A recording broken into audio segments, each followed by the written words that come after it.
Bonjour Elsa. Presque en même temps que le cinéma est née en 1896 l'affiche de cinéma. Et elle a immédiatement envahi et illuminé les murs de Paris. Il faut aller voir la magnifique exposition intitulée Faire impression quand l'affiche de cinéma s'invente à la Fondation Jérôme Sédou-Pathé, 73 avenue des Gobelins.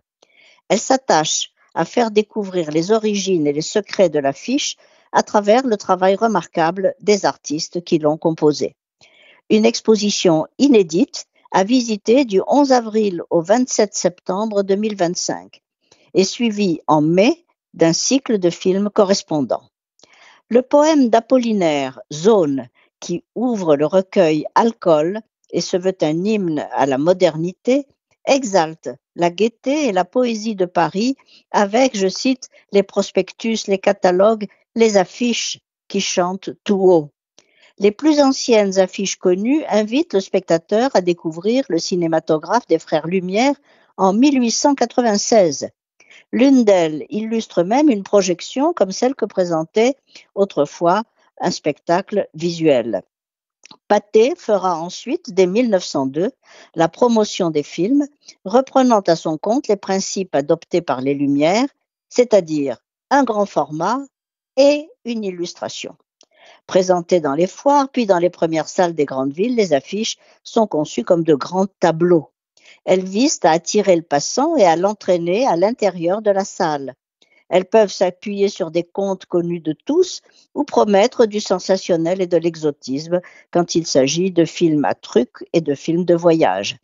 Elles installent les scènes historiques par des décors et des costumes et suscitent la fascination ou provoquent le rire. Les premiers grands affichistes sont Cândido de Faria, un illustrateur brésilien installé à Paris, Adrien Barrère, Raphaël Freyda, Vincent Laurent Heilbronn, Benjamin Rabier et au moins deux femmes, Berthe Faria et Éléonore March.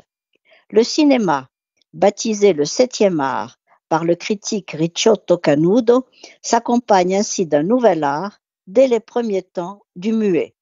Le Paris des années folles verra à la fois l'essor du cinéma et celui de l'affiche, qui suit les mouvements picturaux, généralise les aplats de couleurs, les cadrages audacieux, les gros plans, les lettrages élaborés.